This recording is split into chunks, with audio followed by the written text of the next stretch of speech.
네, 주림을 나누는 것이 우리입니다. 한 주간 더 평안하셨습니까? 오늘 우리는 팀 켈러의 고통에 답하다 15장 지금 예수로 생각하고 감사하고 사랑할 수 있다는 주제를 함께 나누겠습니다. 고통을 피하면 고통은 우리를 쫓아옵니다. 그러나 용기를 가지고 직면하면 믿음으로 견딜 힘을 얻을 수 있죠. 팀 켈러의 고통에 답하다는 총 3부로 되어 있는 책입니다. 1부는 고난이라는 풀리지 않는 수수께끼를 다루는데요. 악의 문제에 관한 대표적인 철학적, 신학적 논의를 다룹니다. 2부에서는 성경이 고통에 대해서 무엇이라 말하는가를 우리에게 소개합니다. 이를 통해서 고난을 회피하거나 부정하지 않게 하고 고난으로 인해서 좌절하지 않도록 우리를 돕죠. 3부에서는 고통이 내 것이 되었을 때, 그래서 왜냐고 묻고 싶은 고통의 순간이 찾아오면 어떻게 예수님과 함께 통과할 것인지에 대한 실질적인 자료들을 제공해 줍니다. 오늘 15장은 근심의 부재가 아니라 하나님의 임재를 구하라는 것이 주제입니다. 이를 위해서 지금 예수로 생각하고 감사하고 사랑할 수 있다는 말이죠. 여러분에게 고통이 여러분의 것이 되었을 때, 그래서 왜 저에게요? 라고 묻고 싶은 고통의 순간에 하나님과 지속적으로 교제하면서 약해지지 않고 도리어 강해지기 위해서 어떤 것을 하고 계십니까? 우리는 그리스도께서 우리와 함께 걷고 있다는 사실을 기억하고 그분과 함께 걷기를 꾸준히 연습해야 합니다. 특별히 오늘 15장에서는 생각훈련, 감사훈련, 사랑훈련의 방법들을 우리에게 소개합니다. 심한 고통을 겪는 인물, 성경 속의 인물들의 대표적인 사람 한 명을 꼽으라면 바울을 말할 것입니다. 바울은 심지어 우리가 하나님 나라에 들어가려면 많은 환난을 겪어야 할 것이라고 말했습니다. 이런 질문이 들죠. 바울은 그 모든 역경을 어떻게 감당했을까요? 바울은 여러 교회에 편지하면서 6차례나 자신이 당했던 고난을 열거합니다. 사도가 나열하는 목록을 한데 모으면 굶주림, 투옥, 배신을 포함해서 신체적이고 정서적이고 영적인 고난을 망라합니다. 그는 40에서 하나 감한 배를 5번이나 맞는 등 가혹한 형벌을 당했죠. 바울은 이것을 어떻게 감당했을까요? 모든 지각에 뛰어난 하나님의 평강, 이것이 답입니다. 그 모든 역경을 감당하게 하는 힘은 바로 하나님으로부터 오는 평강이었습니다. 그렇다면 하나님의 평강이라는 것은 무엇을 말할까요? 두 가지를 말합니다. 첫 번째는 내면의 고요와 균형이고, 두 번째는 하나님의 임재와 보호를 감지하는 의식이죠. 바울은 고문과 죽음을 마주하고 있었음에도 나는 그런 상황 속에서도 미소를 지을 수 있는 비결을 배웠다라고 말을 합니다. 이게 바로 내면의 고요와 균형이죠. 이런 내적 평화는 태생적이지 않습니다. 타고나지 않은 것이죠. 사도는 그런 비결을 배운 덕에 어떤 상황에서도 평정을 지킬 수 있다라고 고백하고 있습니다. 바울이 말하는 하나님의 평강 두 번째는 하나님의 임재와 보호를 감지하는 의식입니다. 이 평강은 오로지 두려움이 없는 상태를 뜻하는 게 아닙니다. 보호받고 있다는 감각의 실제를 말하죠. 하나님의 평강은 부정적인 생각들의 부재가 아니라 하나님의 임재를 가리키는 말입니다. 평강이 타고난 게 아니라 배워야 할 자질이라고 말을 했죠. 그리스도의 평강은 부정적인 생각을 쫓아내는 데서 출발하지 않습니다. 사실을 직면하는 걸 멈추는 게 아니라 삶 속에 들어와 현실에 맞서게 하는, 높이 끌어올려 어려움을 넘어서게 하는 살아있는 능력을 얻는 데서 비롯되는 평안입니다. 타고나는 게 아니라면, 즉 배워야 하는 자질이라면 어떻게 이런 평강을 배우거나 발견할 수 있을까요? 어떤 훈련을 해야 얻을 수 있을까요? 바울은 평강에 이르는 3가지 종류 훈련을 우리에게 소개하는데요. 첫 번째는 생각 훈련이고, 두 번째는 감사 훈련, 세 번째는 사랑 훈련입니다. 평강에 이르는 3가지 훈련 중 첫 번째는 생각 훈련입니다. 인생의 본질을 깊이 생각하는 훈련을 하십시오. 빌립보서 4장 8절에서 9절에 보면 끝으로 형제들아 무엇에든지 참되며 무엇에든지 경건하며 무엇에든지 오르며 무엇에든지 정결하며 이것들을 생각하라. 그리하면 평강의 하나님이 너희와 함께 계시리라 말씀합니다. 바울은 평강을 원한다면 성경의 핵심 교리, 정서적인 고상함이 아니라 하나님, 죄, 그리스도, 구원, 세상, 인간의 본성, 세계를 향한 하나님의 구원 계획 같은 성경의 구체적인 가르침을 더 열심히 그리고 더 깊이 생각하고 갈구하라고 말합니다. 평강은 믿음의 의미를 캐내는 생각 훈련에서 비롯됩니다. 의지적으로 넓고 밝은 시야를 확보하는 데서 오는 것이죠. 산 꼭대기에 올라 뒤를 돌아보며 지금까지 지나온 길을 굽어보는 것만큼 짜릿한 일이 또 있을까요? 이것이 바로 생각하는 훈련입니다.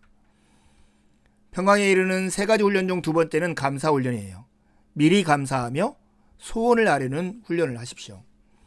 빌립보서 4장 6절에 보면 아무것도 염려하지 말고 감사함으로 하나님께 아뢰라 말씀합니다.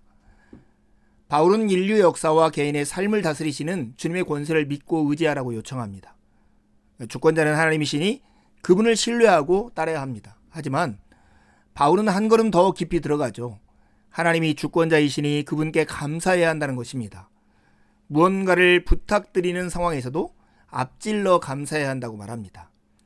여러분, 믿지 않으면 믿을 때만 얻을 수 있는 평안을 맛보지 못합니다. 그러니 감사함으로 소원을 하나님께 아뢰는 훈련을 하십시오.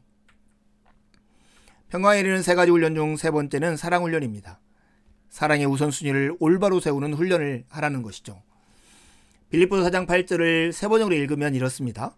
마지막으로 형제 자매 여러분, 무엇이든지 참된 것과 무엇이든지 경건한 것과 무엇이든지 옳은 것과 무엇이든지 순결한 것과 무엇이든 사랑스러운 것과 무엇이든 명예로운 것과 또 덕이 되고 칭찬할 만한 것이면 이 모든 것을 생각하십시오. 어렵고 곤란한 문제들이 쉴 새 없이 터지는 그런 시기를 맞으면 옳은 것을 생각하는 정도로는 충분하지 않습니다. 옳은 것을 사랑하는 태도 또한 중요하다는 것이죠. 자연스럽게 질문 하나가 떠오르게 마련입니다. 난 사랑하는 게 많아요. 그런데 이런 것들을 다 버리고 하나님만 사랑하라고요? 천만의 말씀입니다. 사랑의 순서를 바로잡아야 한다는 뜻으로 이 말씀을 하는 겁니다. 고유와 평온 그리고 평안을 얻는 마지막 방법이 있는데 그것은 하나님을 최고로 먼저 사랑하는 것입니다. 우리를 진단할 수 있는 질문이 있어요. 그것은 무엇을 영광으로 삼고 있는가 하는 것이죠. 우리는 무언가를 빼앗기면 고난은 한층 생생하게 우리의 삶에 다가옵니다. 시련이 움켜쥔 손을 잡아 흔드는 통에 단순히 좋은 수준 이상의 가치를 부여하던 무언가를 놓치고 그 때문에 내면적으로 터무니없이 큰 좌절을 맛보는 경우가 허다합니다. 우리는 그것을 영예와 영광, 다시 말해 고개를 빳빳이 들고 걸을 수 있게 하는 이유로 삼습니다. 남들 앞에서는 예수님은 내 구세주이십니다. 정말 중요한 건 그분의 인정, 나에 대한 그분의 평가, 그분의 섬김뿐입니다. 라고 당당히 고백할지 모르지만 실질적으로 다른 데서 자존감을 찾기 쉽습니다. 영광의 대상을 재배치하고 사랑의 우선순위를 다시 세워야 하는 이유가 여기 있습니다. 역경은 우리의 삶에 없어서는 안 된다고 생각하는, 그러나 하나님께 의지하면 없어도 충분한 무언가를 반드시 드러내 보여줍니다. 그래서 이것은 아프지만 생명을 얻는 과정입니다. 시련이 닥쳐야 비로소 진실한 모습이 드러나기 때문입니다. 우리는 앞에서 금속을 순수하고 아름답게 만드는 풀무불에 빗대어 고난을 이야기했죠. 여기서 풀무의 기능 하나 더를 살펴보면 좋을 것 같아요. 우리는 시련이 닥쳐야 비로소 진실한 모습이 고스란히 드러납니다. 그러기에 역경을 마주하지 않고는 자신의 삶에서 누가 참 하나님이고 무엇이 가짜 신인지 가려낼 수가 없습니다. 풀무불을 나란히 통과해서 반대편으로 데려다 주실 분은 오직 참 하나님 한 분뿐이십니다. 이제 참 평강을 얻는 비결이 무엇인지 확인해 봅시다. 빌립보서 4장 7절에 보면 하나님의 평강이 그리스도 예수 안에서 너희의 마음과 생각을 지키시리라 말씀합니다. 이러한 은혜를 얻기 위해서 우리가 해야 할 일은 무엇일까요? 예수님을 바라봐야 합니다.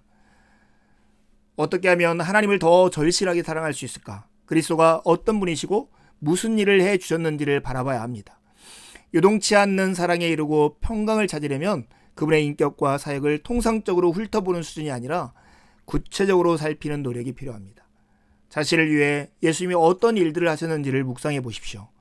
주님이 행하는 일을 깊이 생각하고 바라보면 하나님을 향한 사랑에 빨려 들어가게 될 것입니다. 주님을 바라보는 것으로 우리가 평안을 누리는 이유가 뭘까요? 그것은 예수님이 모든 평안을 이루신 덕에 우리가 평강을 얻게 되었기 때문입니다. 십자가에서 예수님은 어마어마한 깊은 고통과 불안을 비롯해 마땅히 우리에게 돌아왔어야 할 수난을 겪으셨습니다. 고린도후서 5장 21절은 주님이 의당 우리의 몫이어야 할 고난을 대신해 받으심으로 우리는 당연히 그분의 것이어야 할 축복을 누리게 되었다라고 말을 합니다. 예수님이 모든 평안을 이루신 덕에 우리는 영원한 평안을 누릴 수 있게 되었습니다. 그리스도가 우리를 위해서 행하신 일을 생각하노라면 그분을 사랑할 수밖에 없습니다. 고통 중에 지금 예수로 생각하고 감사하고 사랑함으로써 그 고통을 넉넉히 이길 수 있는 참 평안의 힘을 얻으시기를 간절히 바랍니다. 두 가지 질문하고 마치려 합니다. 첫 번째 질문입니다. 모든 지각에 뛰어난 하나님의 평강은 바울이 모진 역경을 감당할 힘이었습니다. 그 평강의 두 가지 내용은 무엇입니까? 참된 평안은 예수님을 바라볼 때 얻는데요. 평강에 이르는 세 가지 훈련은 무엇입니까? 한 주간도 주님의 은혜를 의지해 살고 복된 주일에 함께 만나 기쁨으로 하나님을 예배하시죠. 감사합니다.